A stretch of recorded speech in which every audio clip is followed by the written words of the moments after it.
नमस्कार दोस्तों, स्वागत है आपका अपनी यूट्यूब चैनल एसएमएस एजुकेशन पर। मेरे प्यारे दोस्तों, इस वीडियो में हम सीखेंगे वृत्त से रिलेटेड कुछ बातें। चलिए दोस्तों, देखते हैं वृत्त की जीवा क्या होता है। तो देखिए क्या होती है। मान लीजिए यह एक सर्कल है, सेंटर ओ है। अब इस वृत्त पर कोई दो पॉइंट है। एक पॉइंट का नाम ए है, दूसरे का नाम है बी है। तो वृत्त पर स्थित दो बिंदुओं को मान लीजिए इसको क्या करते हैं, ऐसे मिला देते हैं। ये पॉइंट बी है, पॉइंट ए, इसको हमने मिला दिया। तो वृत्त पर स्थित दो बिंदुओं को मिलाने वाली रेखा वृत्त की जीवा कहलाती है। क्या कहलाएगी? वृत्त की जीवा। तो वृत्त पर ये दो पॉइंट, ये वृत्त है, वृत्त पर एक पॉइंट ए पॉइंट बी स्थित है। इन दोनों को मिला देते हैं तो मिलाने वाली जो रेखा होगी यही उसकी जीवा कहलाएगी। तो यहाँ पर ए बी क्या है? ए बी इस वृत्त की जीवा है। क्या है ये? जीवा। तो वृत्त क्या है? वृत्त को दो भागों में बांटती है। अब देखिए, वृत्त पर कई सारी जीवाएं खींची जा सकती हैं, यानी वृत्त पर बहुत जीवाएं होती हैं। अब ध्यान दीजिएगा कि ये इसका सेंटर है। अब ये पॉइंट, एक पॉइंट यहाँ पर ले लिया, ये पॉइंट पी है, यहाँ पर ये पॉइंट क्यू है। अब इसको मिलाते हैं और यह सेंटर से होकर के जाता है। ध्यान दीजिएगा, क्या ये सेंटर से होकर के जा रहा है? तो यह भी वृत्त को दो भागों में बांट रहा है और वृत्त पर दो बिंदु है, इसको मिला दिया तो यह भी जीवा कहलाएगा वृत्त का। तो और यह सेंटर से होकर के जा रहा है। तो ये जो पी क्यू होगा, पी क्यू जीवा जो होगी, यह इस वृत्त की सबसे बड़ी जीवा कहलाएगी। क्या कहलाएगी? सबसे। वृत्त का ऐसा जीवा का कॉर्ड बोलते हैं। वृत्त का ऐसा कॉर्ड जो वृत्त के सेंटर यानी केंद्र से होकर के जाता है, वह उस वृत्त की सबसे बड़ी जीवा कहलाती है। और इसी जीवा को हम बोलते हैं वृत्त का व्यास। क्या बोलेंगे इसको? हम इसको बोलते हैं वृत्त का व्यास बोलते हैं। ध्यान दीजिएगा, वृत्त के सेंटर से होकर के जाने वाली जीवा वृत्त का व्यास कहलाती है और यह सबसे बड़ी जीवा होती है। वृत्त पर मान लीजिए हमसे क्वेश्चन पूछ दिया कि वृत्त पर कितनी जीवाएं खींची जा सकती हैं, तो वृत्त पर कई जीवाएं खींची जा सकती हैं, यानी आप कह सकते हो अनंत जीवाएं खींची जा सकती हैं। देखिए दोस्तों, ये जो वृत्त की जो सबसे बड़ी जीवा होती है, इसको वृत्त का व्यास बोलते हैं। अब ध्यान दीजिएगा कि ये वृत्त का सेंटर है और ये वृत्त के सेंटर से वृत्त के किसी बिंदु के बीच की दूरी त्रिज्या कहलाती है। क्या होती है? त्रिज्या होती है। देखिएगा, मैं यहाँ पर लिख देता हूँ इसको। ये क्या है? ये त्रिज्या है। मैं इसको आर से दिखाया हूँ। ये जो व्यास है, व्यास को हम डी से दिखाते हैं। डी से क्या दिखाते हैं? व्यास। और इसको डाया बोलते हैं, DIA। क्या होता है? ये डायामीटर होता है, यानी डाया यानी व्यास होता है। इसको डी से दिखाते हैं। तो ये क्या है कि यहाँ से यहाँ तक की दूरी आर है, त्रिज्या है। तो वृत्त के सेंटर से ये वाली पॉइंट भी त्रिज्या कहलाएगी, आर कहलाएगी।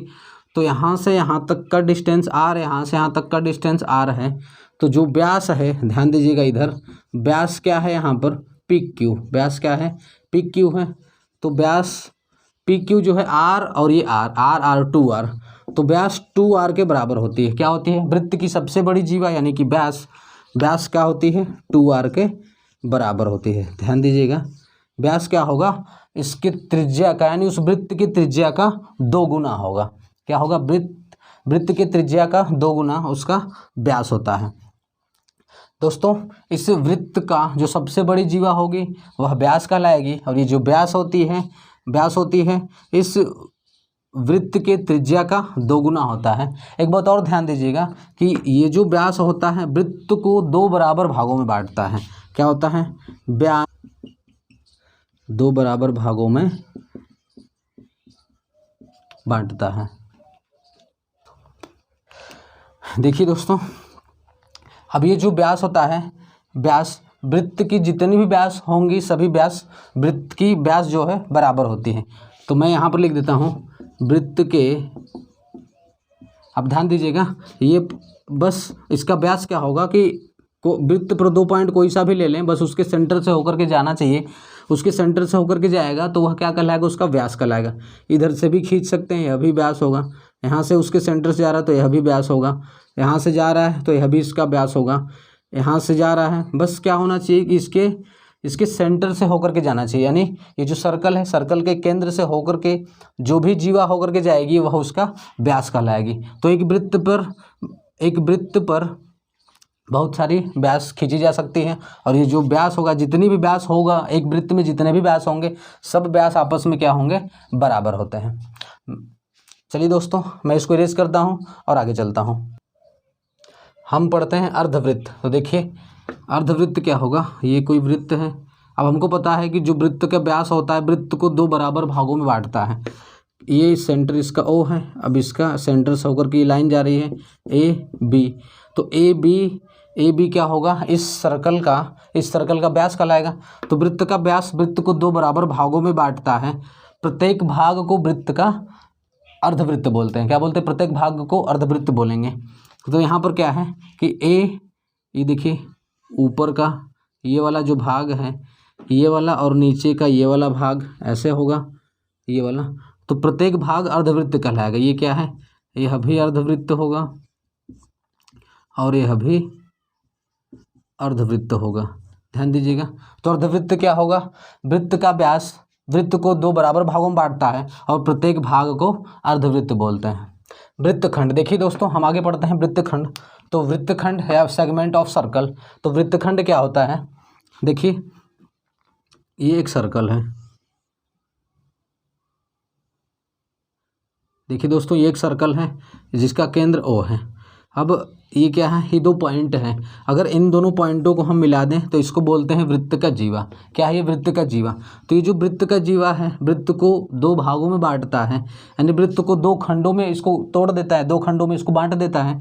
तो प्रत्येक खंड को वृत्तखंड बोलते हैं। क्या बोलते हैं, प्रत्येक खंड को वृत्तखंड बोलेंगे। तो वृत्त का जीवा वृत्त को दो खंडों में बांट देता है, जिसके प्रत्येक खंड को वृत्तखंड बोलेंगे। देखिए यहाँ पर ये जो है इस प्रकार से ऊपर वाला है और नीचे वाला देखिए नीचे वाला इस प्रकार से मिल रहा है। तो ये जो ऊपर वाला है ऊपर वाले को भी वृत्तखंड बोलेंगे और नीचे वाले को भी वृत्तखंड बोलेंगे, ध्यान दीजिएगा। वृत्तखंड क्या होगा कि वृत्त का जो जीवा, ये क्या है, यहाँ पर मैं इन दोनों पॉइंटों को मिला दिया तो ये जीवा है। तो वृत्त का जीवा वृत्त को दो भागों में बांटता है, प्रत्येक भाग को वृत्तखंड बोलते हैं। अब देखिए दोस्तों ये जो बड़ा वाला वृत्तखंड है इसको बोलेंगे दीर्घ वृत्तखंड। क्या बोलेंगे इसको, दीर्घ वृत्तखंड। और ये छोटा वाला है, छोटा वाले को बोलेंगे लघु वृत्तखंड। क्या होगा ये, लघु वृत्तखंड है। कि ये वृत्तखंड आपको समझ में आया होगा। मेरे प्यारे दोस्तों मुझे उम्मीद है कि आपको आज की वीडियो पसंद आई होगी। यदि आज की वीडियो आपको पसंद आई है तो आप अपने संगी दोस्त मित्र पर सबके यहाँ शेयर करें। यदि आप इस चैनल पर नए हैं तो इस चैनल को सब्सक्राइब करें। आज के लिए हम इतना ही रखते हैं। जय हिंद।